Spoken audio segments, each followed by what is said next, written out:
You're listening to Drive Time Sports with Jordan Buscarini on KOAL 107.3 FM and 750 AM. I've got a feeling in my body. This will be a lucky day. Continue on with the NBA basketball chat. Again, final day of Summer League here in the state of Utah tonight. Then we jump into the big boy summer camp in Vegas, kind of the premier deal. And tomorrow, the big story, it's the premiere of Victor Wembanyama. He'll go toe-to-toe against Brandon Miller and the Charlotte Hornets. It's a great storyline. Also, again, we'll talk Damian Lillard and the trade fiasco that's going on right now. I mean, what's the NBA offseason without a little drama? Joining us right now to have that conversation is a guy that's going to be traveling to Vegas tomorrow to watch the premiere of Wembanyama. We have Tom Perkins, independent NBA scout, and also the creator of HoopCityNews.com. Tom, great to get you back on. Fantastic. I'll tell you what, it's been busy time for the past 3 weeks of the draft and the free agency. Very busy. And boy, these kids are making so much money. It's incredible. Yeah, well, when we talk about the craziness, and again, I think Damian Lillard is the best place to start because this story's not going to go anywhere. And Tom, I'm of the mindset, if I'm Portland, I'm not caving to Dame. I'm not trading him to Miami unless they present the best possible package. The fact is, Damian has very little leverage here in the grand scheme of things. I know that there's the story circulating, the agent is leaking. If anyone outside of Miami trades for him, they're going to acquire an unhappy player. My take on it is, so what? I mean, I don't feel that Portland owes Damian Lillard anything in this regard. I feel like Portland tried to build a championship contending team around Dame. It just didn't work out. I'm curious as to your thoughts on the way this should be handled. Yeah, again, it's a two-way street, so to speak. You know, Damian has been very, very loyal to Portland, which of course is great. But Portland's been very loyal to him. He's made over $300 million. So, I mean, how's that for loyalty, right? So the thing is, the Trailblazers don't really owe him anything. They can make an effort to trade him where he wants to go. But if they can't get the assets that would benefit them, there's no need to trade him. So he might just end up at Portland again next year. But right now, Miami has not enough to give unless they get a third team involved. The only team that's got enough to give is the Boston Celtics. So anyway, it's got to be a situation where it's got to be amenable to the Trailblazers because, you know, they got to protect their franchise. You know, they have to be loyal to their fans, which, you know, is more than one person. You know, Tom, I went back and looked at some of the marquee trades that we've had in the NBA over the last 20 years. And one of the things that stood out to me was years ago, 10, 12, 13 years ago, when a star player was going to be dealt, it seemed like the big preference from teams was to acquire maybe I don't want to say a large amount, but a nice quantity of good players. You know, we could use the Shaq trade, for instance. The Lakers deal Shaq. They get Lamar Odom. They got Brian Grant. They got Caron Butler. They got 3 players. When the Celtics made a move and sent out Kevin Garnett, there were some nice players that came back to Minnesota. Al Jefferson was being one of them. It just seemed like any time a star player was dealt, Denver was another. When Denver made the move to acquire Allen Iverson, they were handing out players, and maybe you'd get a pick or two. Now it seems like the focus is all on draft picks, and I think that there's been a shift in what teams actually want for star players. I guess if you deal a stud today, you want to tear it down to the wire. I don't know. That was interesting to me, though. Today it seems like draft picks are what teams want when they move star players. You're right. I think that they want to load up on draft picks for down the road, just like Danny Ainge has done in the past several years. He loaded up on draft picks, and he actually capitalized on that. And if you're going to get an impact player right now, who knows if that person's going to stay with the team after 1 year. So it's safer to get draft picks than get players. Which is amazing when you think about it, really, in the grand scheme of things. But I guess maybe it falls along this logic. I remember we've had Peter Vesey on the show a few times, and you know, the last time he was on, I challenged him to talk about a trade where a team got fair value for a superstar player. And we couldn't think of one off the top of our head. He couldn't even think of one. He said, I'll have to get back with you on that. Because essentially when you deal a guy of Dame's status, you never get equal value in return. Is that an emphasis to acquire draft picks? Because maybe down the road, you can acquire another Dame Lillard through the draft because you're not going to get someone of equal value for him in a trade. It doesn't work that way. Right. You're totally right in your thinking. And to get equal value for your trade is very difficult. I mean, when you take a look at 1996, the Lakers sent over Lottie Divac, and so now they were temporarily without a center. Right. And they got Kobe, of course, which of course turned out very well. But at that time, they were without a center. There was no guarantee Shaq was coming at that time. Right, exactly. Shaq was still in the works of coming at that time, but not necessarily signed, sealed, and delivered. So you take a big chance when you're trading player for player in regards to equal value. You never know if you're going to get equal value. Let me ask you this. In your opinion, does Portland cave and deal Dame to Miami? Is that the outcome to this whole saga, all this drama? Does he end up in Miami? Well, I think not. I think that Portland's going to either go ahead. Miami's either going to go ahead and get a third team involved to make the trade worthwhile for Portland. Okay. If not, Portland's just going to keep Dame because he don't have to move because he does not have a no trade clause in his contract. So then they would just simply keep Dame, which of course not the worst thing to happen. Now he has he's a superstar with an upcoming superstar in the backcourt with him, but still no championship.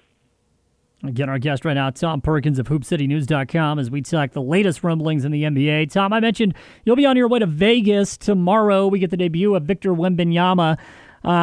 Boy, I tell you, the hype around this kid, it's astronomical. And I've been asked a few times if I think he's worthy of the hype, and the answer is absolutely yes. The fact this kid's 7 foot, I think they said officially without shoes, he's like 7'3¼ or something. He's 19 years old. He's 200 plus pounds. This kid can score from the outside. He can score from the inside.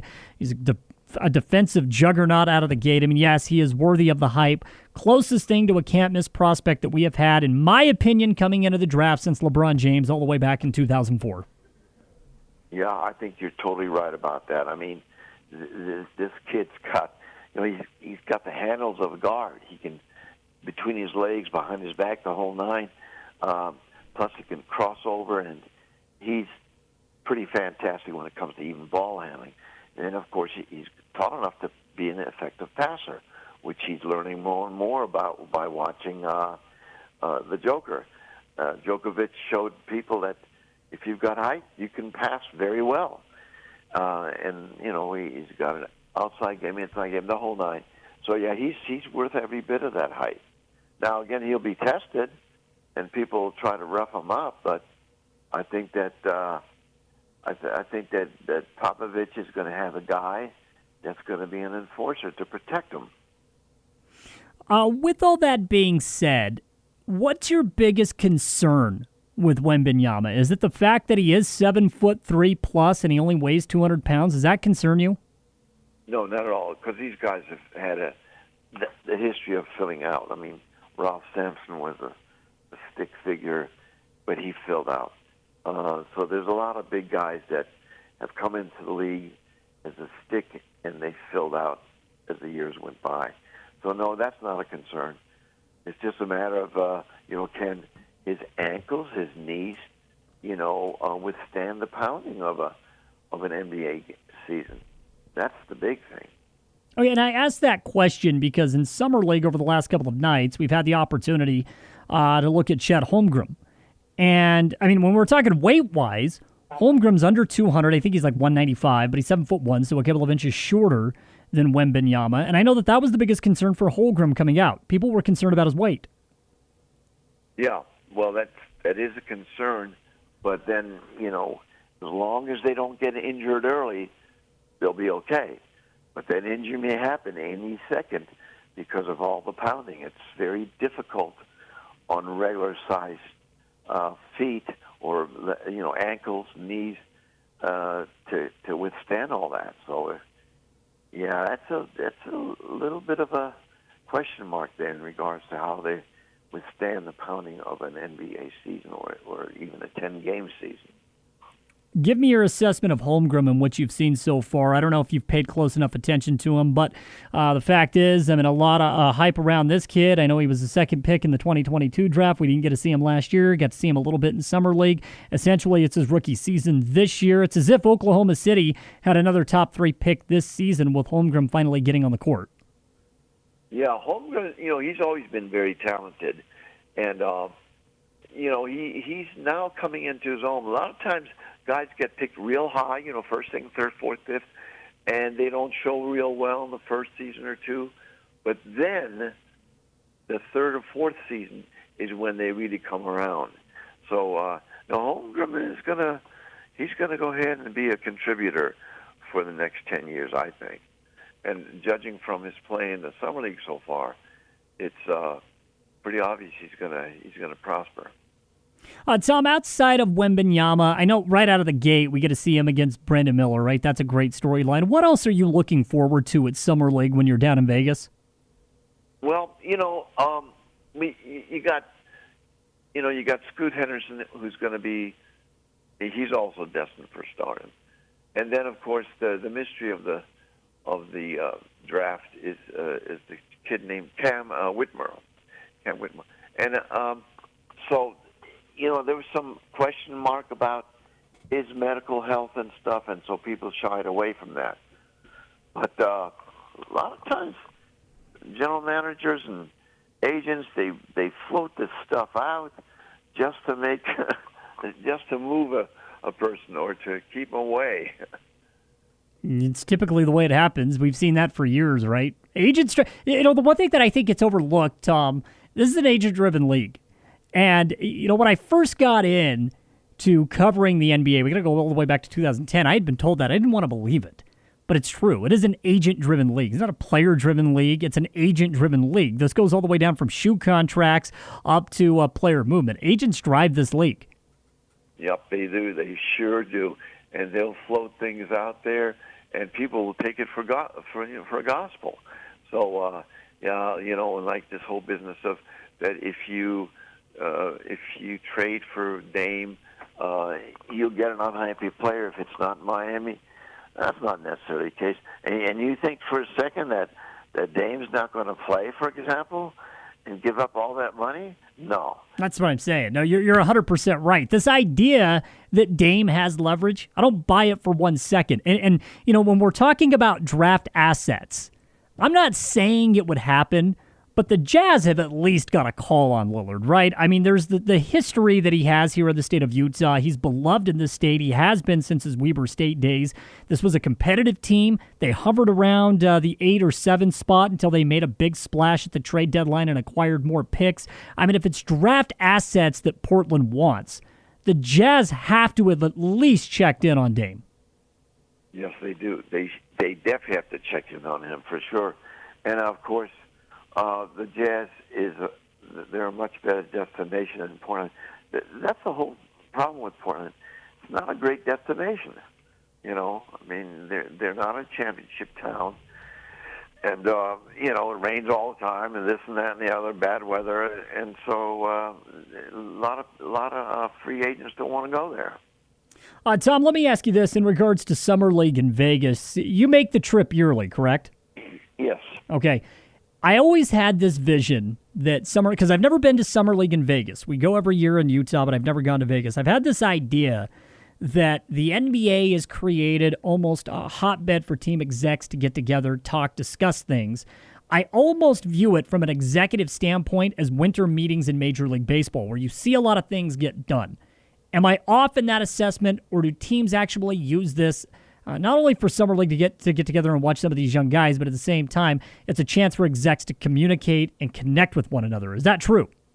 Yes, it is true, because that's when they can the execs can kind of keep the agents out of it, out of their conversation, because this is just, let's say, a Jerry Buss with talking to somebody else that's an owner than, talking to a Mark Cuban. And so what I'm saying is, these guys, and they're more forthright with each other than they would be if there's an agent around.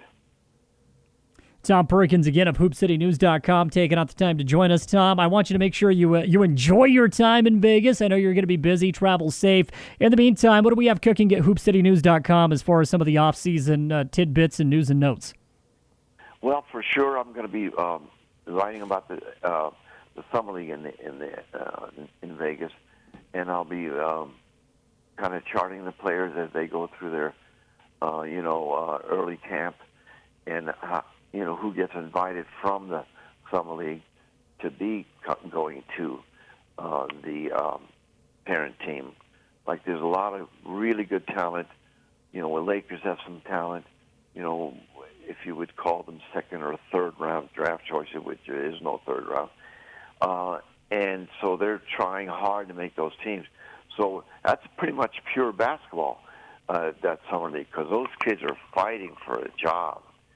And of course, if you get the job, you're set for life with money. No kidding. Look at for example, LaMelo Ball. LaMelo Ball had a very, very good season last season, and he got a full rookie max extension at $265 million. Incredible. Yeah, what's even more incredible than that? I'll look at a guy like Austin Reeves, who was undrafted and landed a 4-year, $56 million deal. Yeah. And I think that plays really in line with what you're talking about here with Vegas, right? Melo got paid, but we knew Melo would get paid if he just lived up to a hair of the expectations. Seeing a guy like Austin Reeves, these summer league guys who were undrafted, they fight through this. They fight through camp. They fight through summer league. They earn their spot, and before you know it, they work their way up either from a two-way deal or whatever it may be. Now they're landing a 4-year guaranteed deal, but that's the stuff I love to see.